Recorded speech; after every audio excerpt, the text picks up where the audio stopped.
take it away. Ivana Francis and Cameron Francis, two of our second-year interns.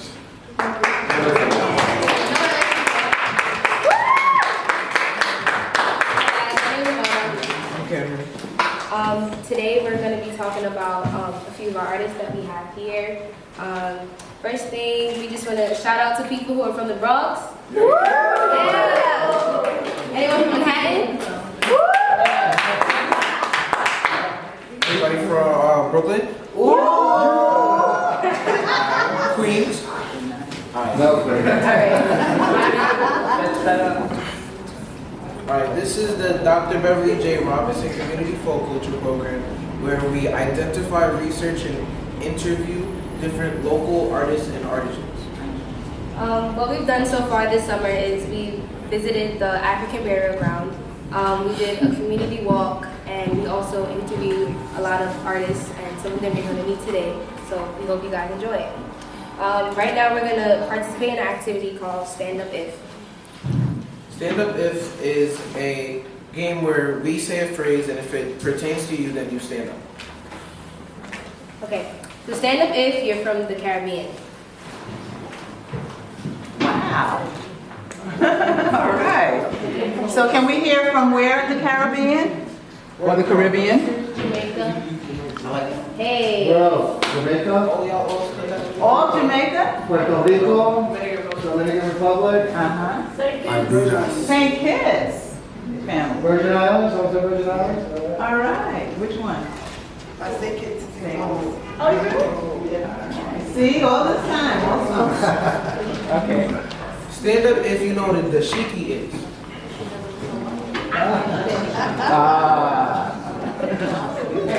And what is a dashiki? Everybody stood up. Show them yours. Yeah, this is basically what it is. It's like a pattern like this. Yeah, they have it in like shirts. Open it all the way up a little bit. I turned off the air conditioner so you can take off the jacket, but. Sorry. Opa. Yeah, this is basically what a dashiki is. Turn this way. Y'all check out. And I believe dashiki might be a Swahili term. I'm not sure. Blessings. Have you ever heard the term dashiki? Yes. You have, but have you ever heard it in your country? Yes. Okay. Okay. Stand up if your style reflects your personality. If your style reflects your personality. Alright, y'all can sit down. Stand up if you shop by name brand. What brand? What's the brand? What's a brand? Just a couple people. Alright. That's a brand? That's a name brand. Yeah. Nike, They have their own brand. One at a time, All right. Thank you. Oh wait, you forgot me. Shirt team.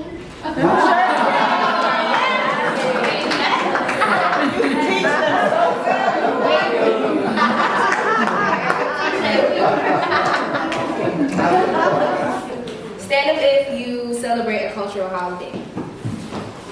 Wow. Which holidays? Christmas. Anyone, anything, a little different from the usual we might hear? Precious. New Yam Festival. What is it? What is it? Nigerian. Say the name of it New again. Yam Festival. New Yam? Yes. New Yam Festival. That's when you have the New Yam coming. As in, they just started harvesting the New Yam. With, Oh, the New Yam. yeah. Yes. Oh, from the harvest. Yes. What Yes. time of year is that? Like August, September, we celebrate it big time. Yeah. The New Yam Festival in August. Lorraine, what holiday do you? Three Kings Day. Three Kings Day. Anybody else, the holiday you celebrate? Except Kwanzaa. Thank you. Stand up if you've been judged based on what you wear.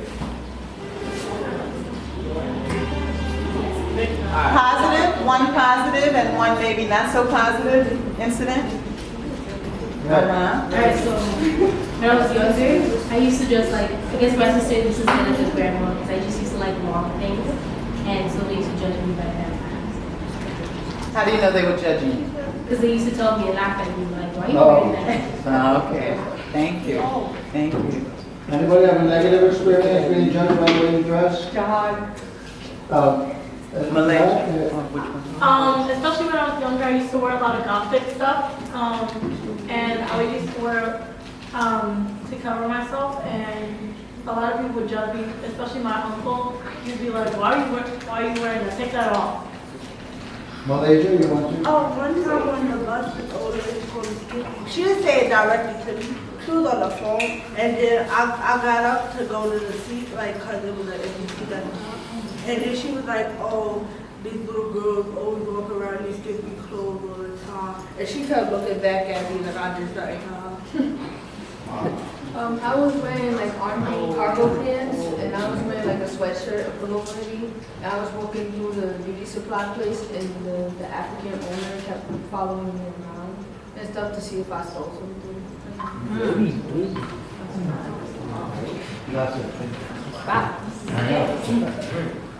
Stand up if you know your family's origin. Where your family from? Where's your family from? Jamaica. You? Africa, Harlem? We like that. You? Honduras. Okay. California? California? Half, all right, man. We'll talk about that later, right?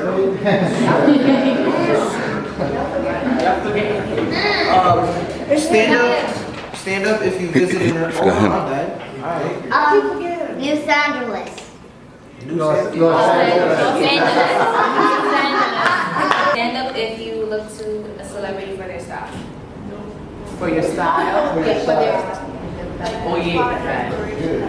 What celebrity? How would you say his name? Fab. What kind of style would that be? Does that mean having that brand name? Oh, you have some of it on. Let's see. This is a shirt.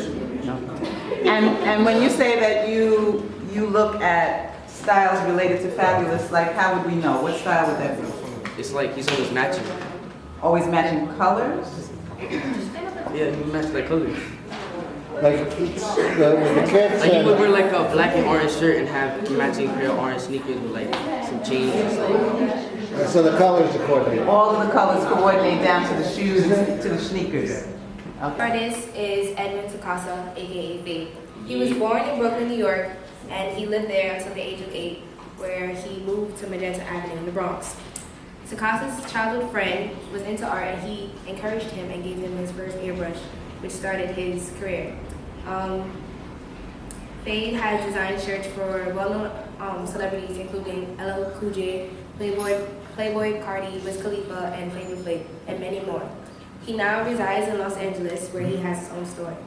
Everyone, please welcome Fade.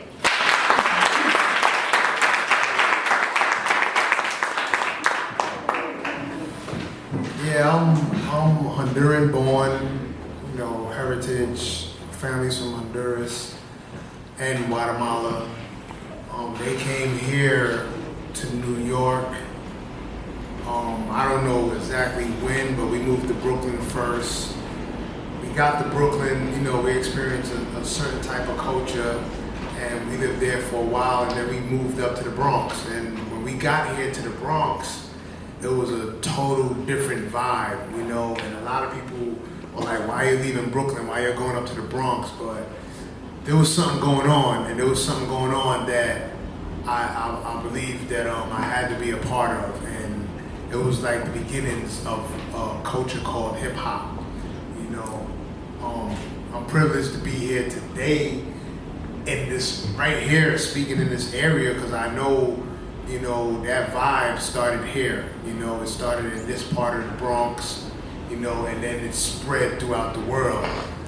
I'm just one of the beneficiaries of it. I'm not like Kool Herc or Grandmaster Flash. I'm that next generation that, you know, fell in love with the art part of it. The artwork was the graffiti on the trains. And I was able to be blessed to get an airbrush, and that's the tool that I use. And the airbrush is kind of like, it's like a pen, but it pulls up the paint into it and shoots it out onto a shirt. So it's the same way that I would use a spray can, you know, before. This kind of fills that gap. And I turned that into beyond the hobby. You know, I created a business around it, and I've been eating off of that. So it's like today I have a lot of clients who depend on the work that I do to make themselves come up to date and look fashionable. You know, a lot of people might say, yeah, the art is old school or whatever, but everything goes around in a circle. And I believe being a pioneer, these guys are really just catching up. You know, I did this like 30 years already, but the big companies are just catching it today. Okay, what are some of the projects that you're doing today? Right now I'm working with, I did a collaboration with Champion. Champion brand has been around since like the 1900s. I guess they feel a need to call on me to help like design what they might sense will be the trend that's getting ready to happen, which is the artwork, you know. So Foot Locker picked it up, so it's going to be exclusively in Foot Locker stores, Foot Locker Foot Action, and it's a collaboration with Shirt King Fade, Foot Locker, and Champion. And that came about because two of my friends who rode on the trains with me, they're executives at Champion now. So it was it just happened organically. I'm also doing something with Nike, and that kind of happened organically also. And Nike is like one of the biggest companies, you know, on this planet. And, you know, at one time they weren't really dealing with inner city people, or, you know, but they seen that, you know, the dollar that we spend with them is so powerful. There's no way you cannot give back. So I guess, you know, pulling me out and having me design some articles for them, that's a form of giving back. And then doing all these other basketball community programs and helping people out now, you know, like you have to. There's just no way that you could keep taking from a culture and not, you know, start employing people, you know, from that culture. Can you give an advice to those who like want to be someone like you, like an artist that's big in the industry? Believe in yourself. That's number one. Believe in yourself. That's number one. More or less, you know, listen to the dream that's inside of you. You know, use the tools that are around you to help unlock the dream that's inside of you to help others. You know, because if you're doing it for self, you're not gonna get that far. You gotta really concentrate on the people that's gonna need what you do. Even just to make sure that I go far, that gives inspiration to somebody else that I can go far because I'm where he's from. You know, I can do what he can do, so let me take what he does to a whole nother level. So, you know, don't think about yourself, because it's not about you, it's about what's been put in your hands, the tools that has been put into your hands to help others. Thank you. There will be a Q&A at the end, so you guys can ask any of the artists at the end. She takes a lot of joy in what she does and loves seeing customers happy and returning. She will be interviewed on the stage by Malaysia, Amaya, and Dominique. Give it up for Sonia.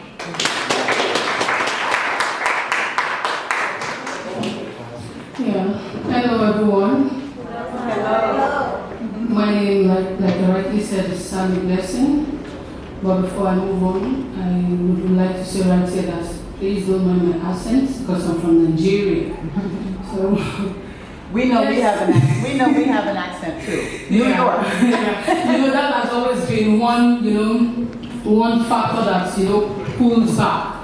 when you're out there, people seem to like focus more on your pronunciation or your accents, not picking the important factors that need to be picked. So that's what I had to put that forward. Right, I am the second from the family of 4. I grew up knowing and seeing my mom, braiding hair, and she did well. She did good from braiding. She bought land, she built houses. She was doing good, way back in Nigeria. Yes, I would say that I love creativity. It's not as if I really have anything that really interests me, but I love creativity. I'm not limited to hair braiding alone. I do decorations, I do cake baking, I even sew. I sew my wedding gown. And after my wedding day, I have 2 other people that came to me that, I'm sorry, where did you get that gown from? It looks so unique. I said, well, I made it myself, and they paid me, and I did it. So I love creativity. I love to bring out that thing that is in me. And officially, 1998, way back, that's like 19 years ago, I went to the store, to get myself groomed more in it. And I must tell you, it's been a good experience so far. I had so many factors that could have pulled me down, that many people of my age then would want to use as a criteria to be lazy, to laze around. But I think that one of the factors, quote unquote, is like growing up with a single parent, because I know I lost my mom. But I didn't use that as a factor, to put myself down, developing myself, grow myself more. I went to college and I was braiding. I used this braiding to sponsor my education. I came out of college. And one good thing is, I realized that my life has always revolved around the braiding thing. For instance, if I want to go deep, we won't leave here today. The father of my kids, my husband, I met in through braiding. Now some people want to say, does it mean, we have some males that do the hair? No, it doesn't. Through his hairs. My job has always fished me out. When people see, at the time I lost count, I don't even bother snapping my job, because when you see it out there, you would always want to ask her, please, where do you got this done from that? That was how, it's hairs and blah, blah, blah, blah, blah. So I wouldn't want to go deep in that. But then, I keep doing it until in the future, sometime, I got, I found myself still doing it, and that is what I feed my family on. And it's been wonderful. It's been so wonderful doing it. And one thing I really want to chip in quickly is, you don't need to be an extrovert, or you don't need to be. It's a kind of business that you don't need too much money to involve in. All you need is your talent, your ability to prove yourself, to sell your idea, to make people know that yes, indeed, you know what you are doing. Take for instance, way back 19 years ago, we don't have what we call Ghana braids. To those that came from Africa that knows what we call Ghana braids, they call it cornrow here. We don't have that. But gradually, because of the little idea I have, I developed myself. We don't have crochet before now. Crochet is a new style that came out recently, right? So, your interest in it brings, a better you in whatever you lay your hand upon, like, as your business. So that's it. Thank you very much. This one? Yeah. There's the Ghana braid. And you were saying that you didn't do that in Nigeria? No, 19 years ago, there was nothing like that. 15 years ago, we know cornrow to be cornrow.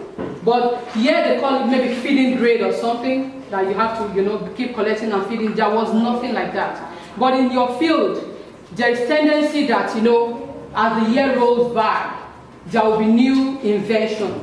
All you need to do is ability to fit in yourself into the system. And into the market? Yeah, that is it. So we have Ghana braids, we have box braid, we have crochet. That's the crochet. Yeah, there's crochet, we have packing gels, we have different styles of packing gels actually. And we have weaves. What we do is, I started picking out the hair. And at the end of the day, I'm going to arrive at something like this. So on equal edge. So by the time I finish braiding the hair, the tip is going to come out in form of pencil. It's not going to come out too thick. So that's how I came out with this. My name is Dominique, and I wanted to ask you, does your culture affect your work? At all? Well, that's a little bit, my culture doesn't affect my job. We have a lot of women that does braiding in Nigeria. But then it got to a stage, when they see ladies that braid, they felt, this is a promiscuous lady. All these ladies, they are flex. Because really, sometimes at the salon, you see some those young ones that are not focused. They begin to deviate. I hope you understand me, but I didn't allow that. I didn't allow that to really shape me because I knew what I was looking for.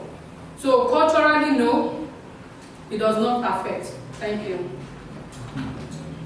Hi, my name is Malaysia, and my question is, how does your work affect your success in life, and what do you value most about your art? What do you value most about your art? The job, how does it affect my success in life? It's been wonderful. I said it from the beginning that my life revolved around this job. My education today, kudos to this job. How I met my husband, kudos to this job. What do you value most about your art? The happiness of others. What I value most, I have to be sincere with you. It's not because of the money, because I'm not lazy. I can't, if I decide to go diversify, I will. I have the ability to do that. I do decorations, I don't. But you know what I value most is when I finish and I see the smile on the other person's face. It makes me fulfilled. Born and raised in the Bronx, Siaka began playing with words at 18 years old, which led him to advancing his craft in his music. He talks about the pertinent issues in society. Siaka wants to be an independent artist to have more control of what he wants to express, such as cultural appropriation, other known as culture vultures, and social consciousness. Much of his music inspiration comes from people in the community.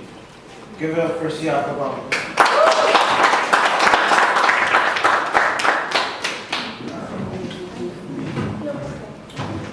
Hello, everybody.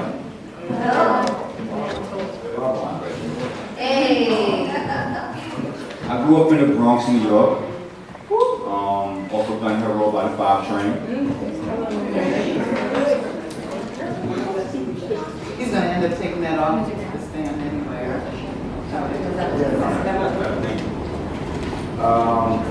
My father's from the Ivory Coast, Africa. My mother's from Alabama. Well, she's born in Alabama. She's from New York. Started doing music. I started doing music at 18 years old.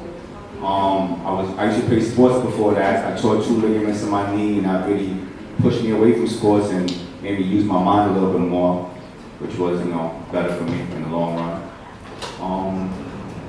My passion in music comes from how I grew up, how my friends grew up, how my family grew up, the things I see every day. As far as this generation of music, I kind of feel a little sad for you guys, honestly, because I feel like you guys don't have a lot of options when it comes to music. Like before this era, every artist used to kind of drop some type of jewel in their music, no matter what type of artist they were. If they were a gangster, if they were a hustler, if they were conscious, no matter what, they always gave you the positive and negative of what they were talking about. Whereas this generation kind of, a majority of the artists that are on the mainstream don't really talk about anything that can help you. It's going to keep you stagnant. They're talking about doing drugs and things like that. So my music is really definitely nowhere near that. Yeah, that's pretty much it. We would like to invite 3 of our interns to ask you questions. Nina, Philip, and then please come on.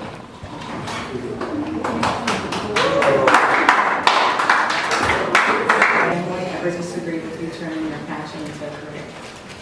I wouldn't say disagree. They probably were a little cautious about it because, you know, music isn't a guarantee. Like, you know, you go to school and you graduate, you kind of follow the steps and you're gonna make it, kind of. I mean, that's the idea. For music, you can do everything right and not make it. So they were just a little cautious about it, but they didn't discourage me. My name is Nathaniel, and why is your music mostly about the black community and social justice? Well, I'm black, obviously, right? You see that. The things that I see, like I said earlier, with the artists of today and things of that nature, not even just the artists, just everything. Like, your generation is very unique because y'all like the first generation to grow up in the social media era, which is very different from our generation when we grew up. It was really outside. Like, if you weren't outside, you weren't known. No one knows you. But now it's like you guys can go home, be inside, and be stars, and be famous, which is good, but it's also a detriment, kind of dangerous, because you don't know who these people are. There's no one to vouch for these people, where back in the day, there's someone to vouch for you, like, oh yeah, that's so-and-so from down the block. That's so. And now it's just like you could be in your house and make up whatever. So I feel like it's a balance with everything, and with the mainstream talking about what they're talking about, we need artists to counteract that and talk about, you know, more positive things. I'm Philip. Why is it that you don't particularly like to be referred to as a rapper? Because of this generation of rappers, honestly. Like, if I was in the 90s, I would be like, yeah, I'm a rapper. But now it's like, I don't want to be associated with them.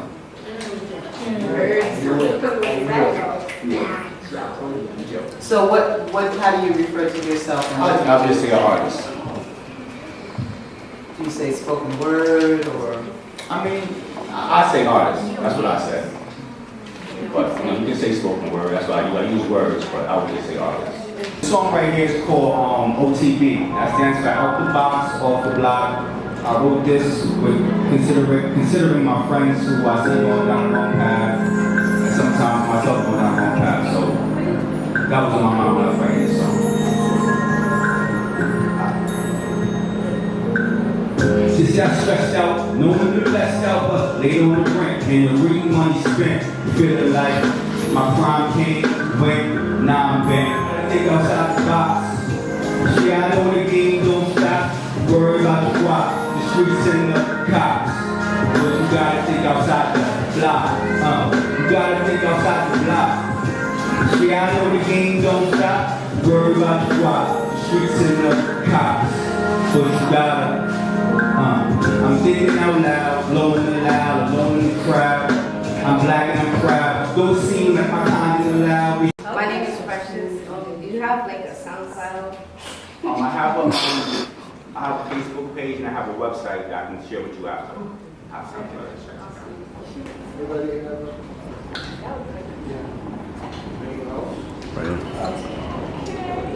Fade, why do most of your images on your shirt are cartoon images?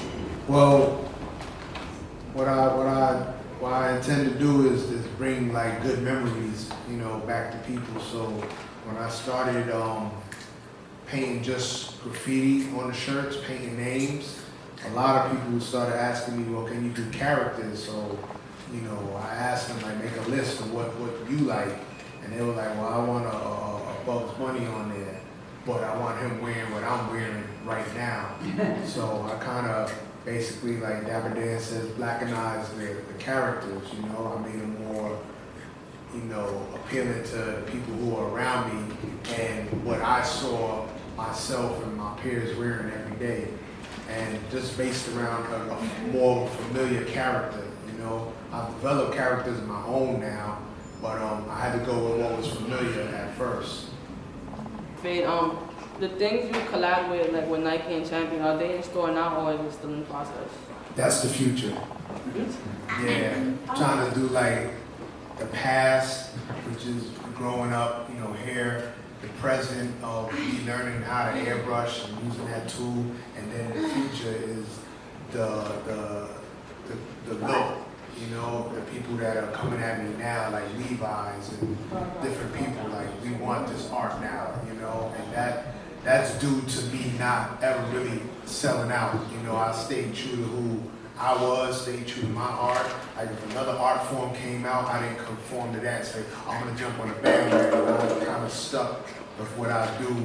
You know, despite people might say, oh yeah, the airbrush is played out, it's whack or whatever. You know, in my mind it was like, man, this is an extension of, you know, who I've become. So now companies are just catching up. Did you take that same, well, in terms of how you learned to do the letters like that and you know, what background or inspiration you had coming up as a young man, younger boy maybe? And then did you do that same kind of art on the shirts, or did it change? And when you say airbrush, I don't know a lot about it. So the airbrush was not on the train in terms of you using hands, but maybe you can tell them the difference. Ironically, it's the same art I was doing 30 years ago, which is a simple bubble style, able to be read by anyone.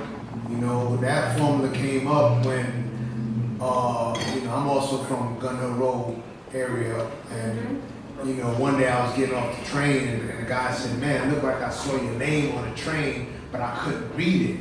But the colors were so vivid. And I took that to heart because I was like, man, I got to do something where he can read it. Right. Because I didn't know that the people in my area were taking notice of the work, you know. I personally thought they thought it was like, you know, garbage or whatever.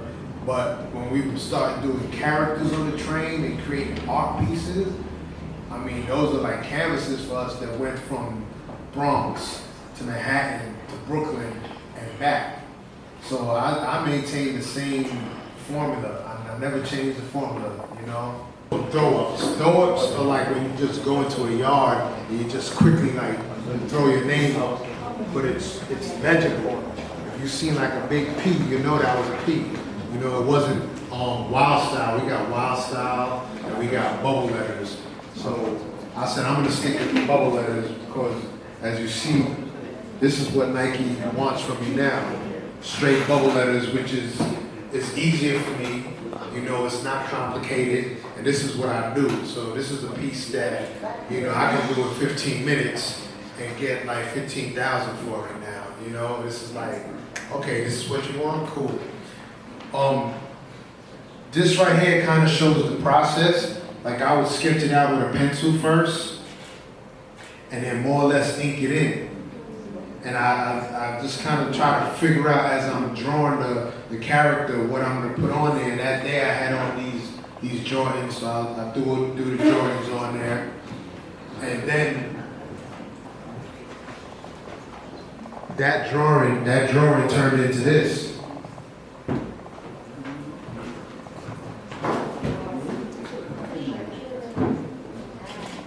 And the sneakers are on the back. But this is from here to here. So everything is basically a process, you know. Started here with the Nike bubble style, airbrush it. Took like 15 minutes, and then this is the result. This is the printing, actual print. So once I scanned this, I sent it to high res, and they sent it to their artist, and their artist just put it in Photoshop and changed the color. This is one that's already packaged that they sent. And obviously they changed the colors around. But this is the original down here. And they changed it to like, you know, more pinkish, purples. On this one, when they went with a pink, purple. And then eventually the book. And the book is more of my 86, 87, 88, 89 era of just painting, you know, in my store in Jamaica, Queens, and then spreading from there. And afterward, you're all going to be able to come up and look closer. Faith, would you say something about the actual instrument and how you use it? Now, this is the airbrush right here. Okay, you have different kinds. This is you have a gravity feed, then you have a cup feed, and if you look, there's a little cup in here. There's a little cup in here that I actually pour paint inside of it. The other side is connected to air compressor which pushes air through here. And as I pull back, this is a double action. As I pull back, I press it down and pull back. I press it down and let the air come out, and I pull back, and it releases the paint, and the paint comes out through the nozzle. So I'm able to kind of like draw onto whatever medium that I want to put this paint onto it. And it's the same feeling as, you know, when I was painting on the train. But this is legal, this is safe, and I won't be going to jail for this, you know. If this is what's paying the rent right now, I'm gonna roll with this. But I do like so many other type of diverse ways of, you know, expressing what's in my mind, you know, watercolor, charcoal, pencil, you know, I pick up anything and just sketch and draw. But the airbrush, you know, a lot of people like that feel, you know, because it's kind of hard to duplicate it. So people are kind of like, okay, how can we get this onto a t-shirt? Just like this was done with an airbrush or a spray can that's right here on this wall. And it just gives you a certain kind of feel to it, you know? And, you know, now with the technology, you're able to peel what's on that wall and put it onto a shirt. It just has this kind of, you know, it's like an essence, like it's part of your essence that flows from you through the airbrush and onto whatever you're painting on. You have a question? Another question for Faye, guys? Nice and loud. They, They, what day did you start doing this? I started airbrushing in 1984. But drawing, I started at your age. I started around 5, 6 years old, actually drawing. And then eventually it just kind of, I just kept going. But airbrushing, in 1984, I started then. I was about 16, 17, around that area.